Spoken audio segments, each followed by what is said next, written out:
Change your mind about something more fun and cool than you might ever guess. Poetry. Boring stuff, right? Wrong! Exactly. I mean, sure, this is poetry. The tide rises, the tide falls, the twilight darkens, the curlew calls.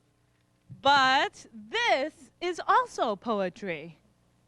It's an everyday blues. It's an everyday blues. It's an everyday blues. It's an everyday blues. It's an everyday blues. It's an everyday blues when I wake up in the morning. I'm stretching yawning. I look out the window, tell me what do I see? I see kids run around saying hey to one another. I go downstairs and I greet my mother. I pray to God that I seen another day. It's an everyday blues anyway. It's an everyday blues.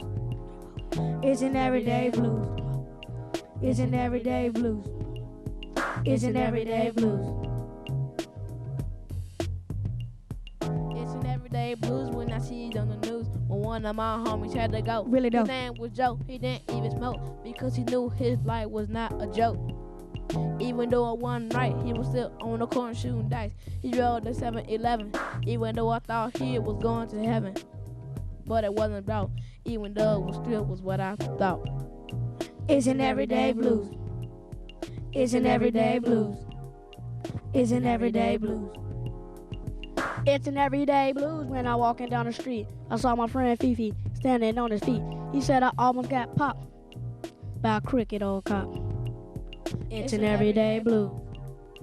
It's an everyday blues. It's an everyday blues. It's an everyday blues. It's an everyday blues. It's an everyday blues. Woohoo! Please welcome our guests today, Triple Shorties. And you are? Busy Bone Crazy Bone. and Wish. And let me guess how you got your name, Triple Shorties. How'd you guys decide to start rapping? Did you just watch it on MTV? We like this group called Bone Thugs and Harmony, and we like them, and we got some of our ideas off of them. And most of the time, we just got some from the neighborhood. Yep. And you guys write your own stuff, Yep. right? Like, who wrote that? 3 of us wrote every day. Well, how do you actually write stuff? Like just freestyle and stuff. And then we look at things that's going on in our neighborhood. Even though most of the time it's just games, we use our imagination. And like, say we're in a classroom and we got free time or we outside, he'll just start hitting on something and then it'll make a beat. Then I just say anything that pop into my head. Okay, we got questions back here for you. Candace? Have you guys ever thought of like putting an album together and like selling it? Yeah. Is this something you would like to do for, a career? Yes. Most of the time, we do. Most of the time, we just like want to show people our different kinds of talents and stuff that we know how to do. Does anyone else in the audience rap? Do you watch it? Do you like it? Yeah, I like it myself. I watch a lot of rap on TV too. Okay. Well, I thought you guys were great. But, if you don't have rhythm, you can't let that stop you from using words to express yourself. Some teens tell us how you can still have a voice next on Talkbox.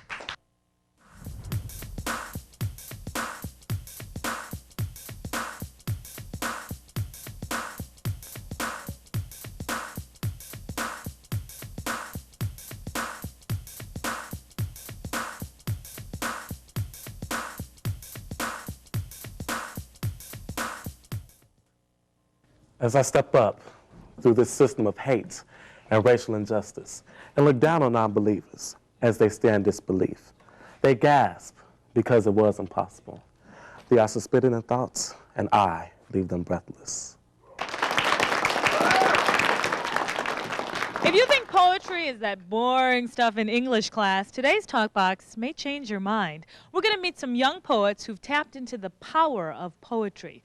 First up with her poem titled, no title, 13-year-old Laura Schaefer. I walk a straight line alone in the dark. The blackness closes in. A hand reaches out. A voice sounds out, but no one appears. My feet step boldly, my hips swing. My heart beats strongly under my breasts. A light shines in this black tunnel. My vision is blurred, the dark is pulling me in. I utter a cry for help, but the blackness answers me not. I swallow my fear. I am gone. The shadows are my only companions in my death. Good job. Thanks, Laura. That was kind of creepy. What was that about? There are some people in the world who are out alone, and there are some people who just focus on dying so much that this is all they feel. It kind of was a reflection on what I was feeling at one point, and it kind of turned a little black, but it's like really what we all feel deep down inside. You know, I'm told you have kind of a dark side to your poetry. You like Anne Rice, the author who writes the vampire novels. You guys know who that is? Yeah, very dark stuff. What attracts you to this? The way she writes, it's just so kind of captivating. You get into it, and it kind of pulls you in. When did you learn to, when did you start liking poetry? Basically, 5th or 6th grade, I really started getting into poetry and using that as a big way of expressing myself. We have some of Laura's classmates here who really like her poetry. And you are, Dante, you really like her poetry, right? Why?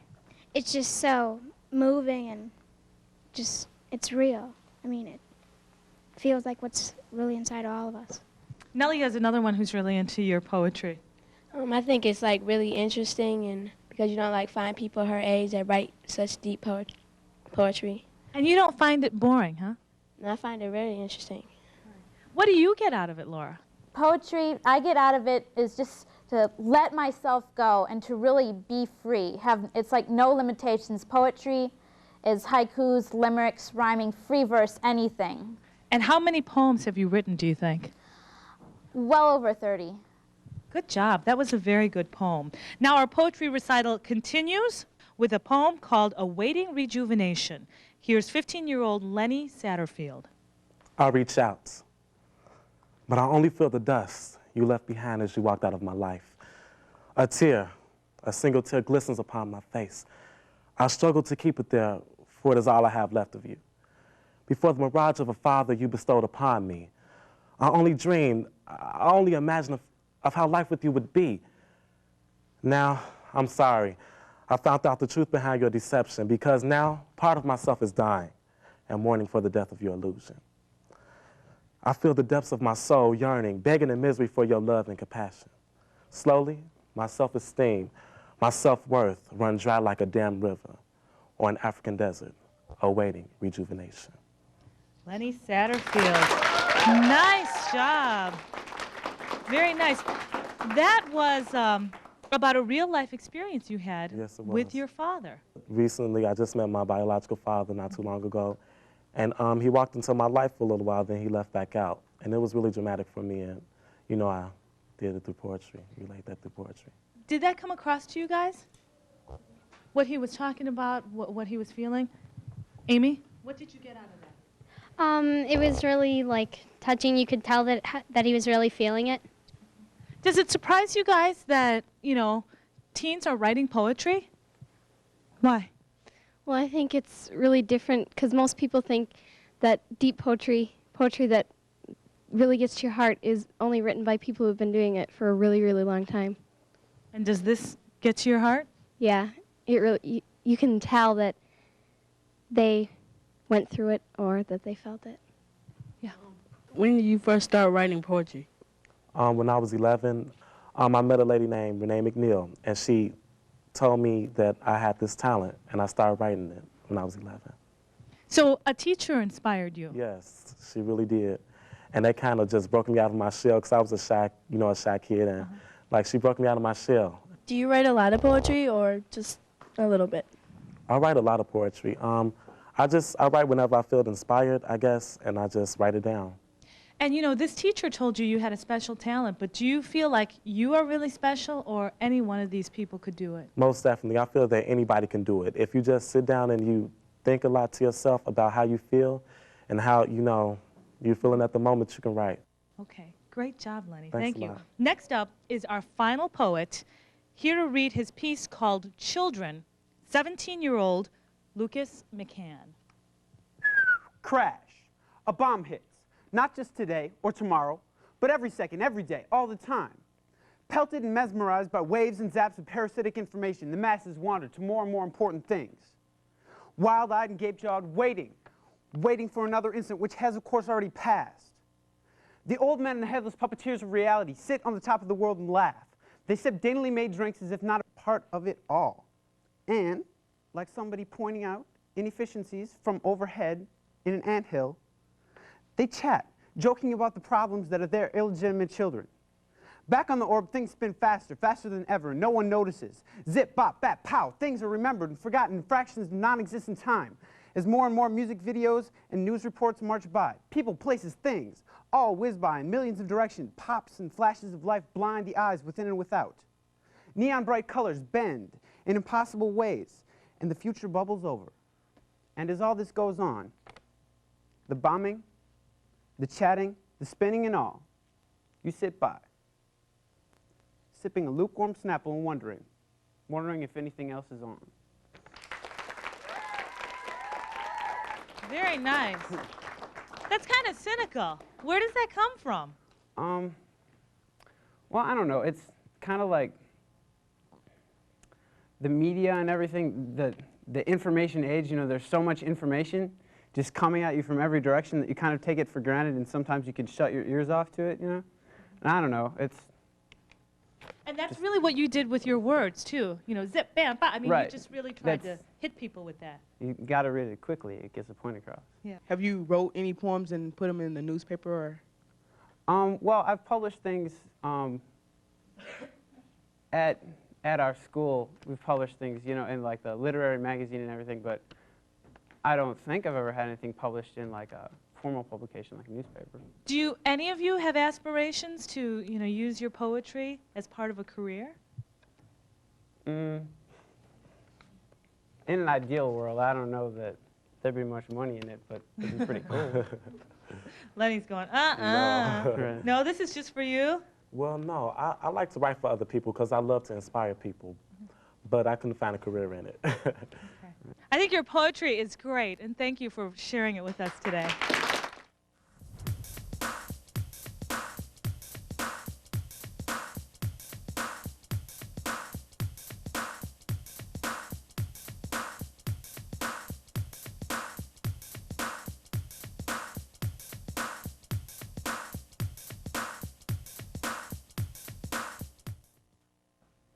Light turns green, but I don't move.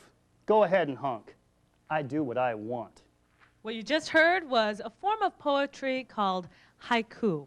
And you heard it from the master himself, reigning national haiku slam champ, Matt Sabula. Thanks for being on Talk Box today. So what the heck is haiku? Haiku is a poem originally from the Japanese. Japanese poems after a while got shorter and shorter and shorter until the only real measure of what a great poem was is if you could say everything you needed to say in 17 syllables. A line of 5 syllables, a line of 7 syllables, a line of 5 syllables. American haiku doesn't always do that, but I stick to it because I'm a traditionalist. Yes, I mean, this is the guy. If you want to see haiku, this is the national haiku slam champ. Would you wake up one morning and say, I got to do haiku? No, I was just doing them because I started doing them in junior high. You know, like everybody, they say write a haiku, and I wrote it, and I kind of thought that I liked it, and then I kind of went away from it, and I came back to it in the course of doing a lot of you know, poetry slam things down in Chicago, and then at the national competition, I entered the haiku championship, and in '94 I was the runner-up. So the whole next year I burned to win, and I was doing nothing but writing haiku. I went back to the national poetry slam in 1995 and beat a field of about 18 other people. For those of us who don't know, what are poetry slams? A poetry slam basically started down in Chicago because there was this guy down there who was a construction worker poet, and he got tired of going to poetry readings where everyone's like, oh, that was really good, and people were writing reading all these really boring poems and just like, and he was like, that's it, we're gonna have a contest, we're gonna have a fight, we're gonna fight to the finish. And so he'd have things, and you come up and you take your shot, you say your poem, you get scored 1 through 10 by 3 judges, and if they don't like you, they start snapping in the middle of your poem. you know, can you really express yourself? Like, you know, these guys have these big, long poems, so they get to use a lot of words and, you know, all this feeling. You can't do that with haiku. Well, actually, Katie, I think I can. Let's just give you an example. All right. This will probably appeal to you guys a lot. All these children, fast asleep, crying, in great pain, social studies class. See, that's what I'm saying. Now, I used to be a social studies teacher, so I can say that on myself. Another question, Bree? How long have you been doing haiku? Haiku since I was in junior high school. Ms. Cruzy, Claudia, my nemesis in junior high, she said, "You're going to write haiku and you're going to like it." And I was stumped. I couldn't do it because you might be able to tell I talk a lot, so it's hard for me to like pare my words down to a little bit. She said, "You're not leaving this room until you do the assignment." And I was after school, and I was like, "Got to do 17 syllables." So I did one about her. She kind of laughed. The rest of the class really laughed. Do they really do that? Do they make you guys write haiku? Yeah. All right. Okay. Well, we're going to hear some from you guys then, Oh, since you know how to do this. You know, Matt was talking about that this originated in Japan, and Lucas wrote a haiku in Japanese. Oh, yeah. So why don't you share that with us? It goes, 誰からトントン、誰がある、あなた風。And that would be, Who's coming? Knock, knock. Who's there? Your spirit. That's kind of deep. Very cool. Very That's deeper than mine, you know what I'm saying? You know, this man can amaze you because he can come up with a haiku like that. Well, Am I sometimes it's correct? like that, Like that? but still. All right. So what we're going to do is have you guys throw out Bring it some on. just random words to him. practicing. Yes, Miss Amy. Peanut butter and jelly sandwich. No, wait. Is that too much for? Do we need just like one word? I can handle it. Okay. All right. Please give me a PBJ. I've been hungry all day, and now's the time. Yes. Thank you. Now, is Thank you very anyone- much. Are you Yeah, guys counting? see? Is he on? Because I wasn't counting. Someone should keep track of him because he could be I'm counting it out. cheating and we wouldn't know this. Well, see, that's All the right. thing. Don't count. Well, no. I'm kidding. Count. All right. Hang on. Challenge me. Leeches? Leeches. Yeah. Good. Ooh. All right. You know that feeling you get when you have to get up for school? Leeches. Was he on? Was he on? All right. Some people over here are kind of like, huh? But you remember, tomorrow morning when you wake up, you're going to be feeling like leeches. Trust me. Okay. Games. Games? Never liked Monopoly. Too much money, too much pressure. No way. That's Not actually kind of bad. true. I can't play those games. These guys can do it too. Oh, Right? absolutely. You can Absolutely. write haikus, and actually, you made them. I did Earlier. indeed. All right. So we have a couple of haikus from our audience. Who wants to read their haiku? Don't be shy, Maeve. Okay. The delicate hands of Mother Nature gently wake the sleeping spring. Oh. See?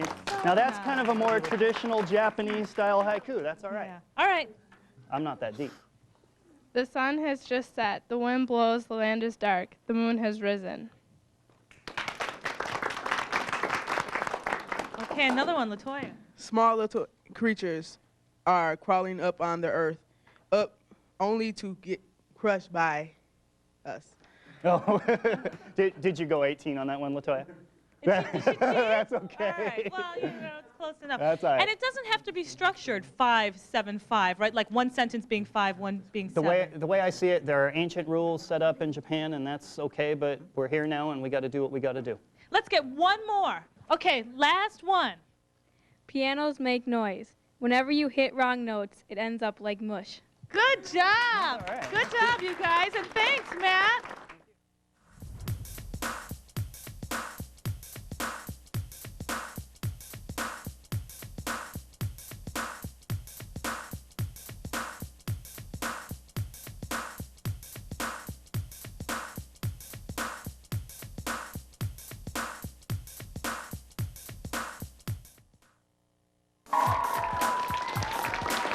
By now, we hope we've shown you that poetry is a major part of your life every day. Just think of all the songs you listen to. The lyrics are poetry. set to music. Poetry in rap we heard earlier, and now we're going to hear some different musical poetry. Please welcome S×3, Marilyn, Kiana, and Tamika. You guys write your own music, and we're going to hear it in just a couple minutes, but where do you get your ideas from? Just from the top of our head. Like when we're bored, you know, just pops up. What kinds of things do you write about? About love or boys or fun. So real people? Mm-hmm. And who does most of the writing? All of us. You do. Does it seem to you like you're writing poetry when you're writing the words to the songs? No, not really to me. When you do the verses. Mm-hmm. Yeah. I mean, that's really what it is. All right, hang on, we got questions. How long have you been singing? 5 years. Together? Mm-hmm. That's a long time. Thank you, Tomorrow. What do you guys want to do with your singing? Become big. Like you want to make a CD? Yeah. Take. How many songs do you have? Like 35. That you wrote by yourself? Yeah. Wow. What does S×3 mean? 3 sisters together.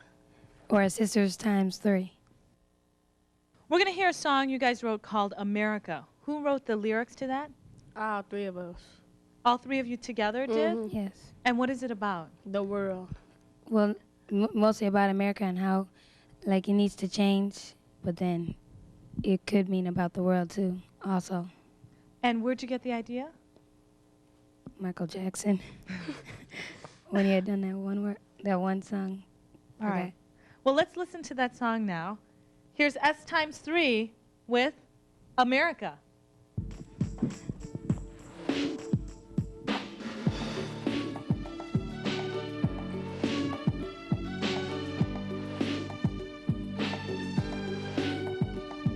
America, America, America.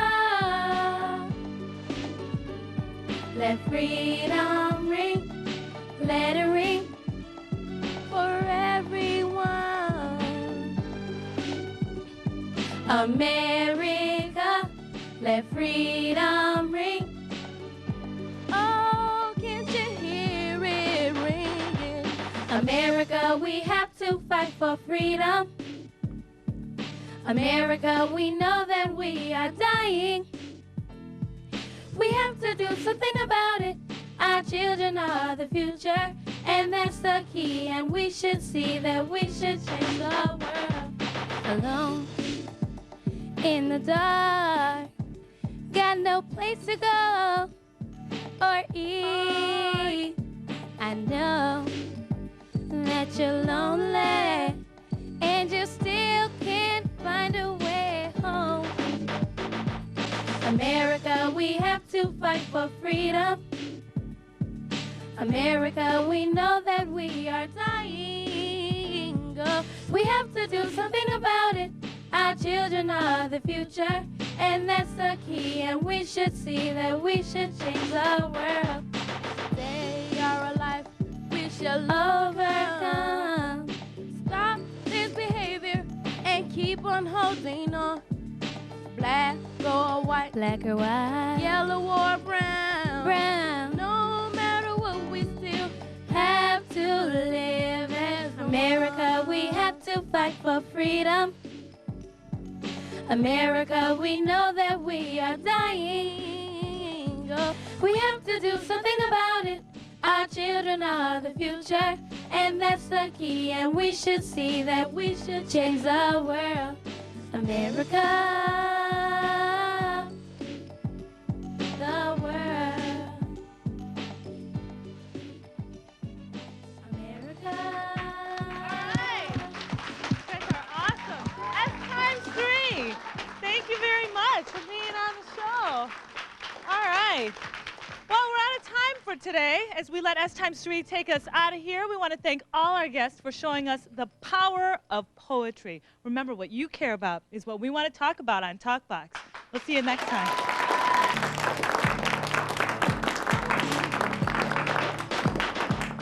America, we have to fight for freedom.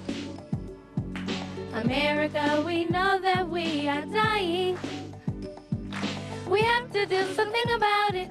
Our children are the future, and that's the key. And we should see that we should change the world. America, America, America.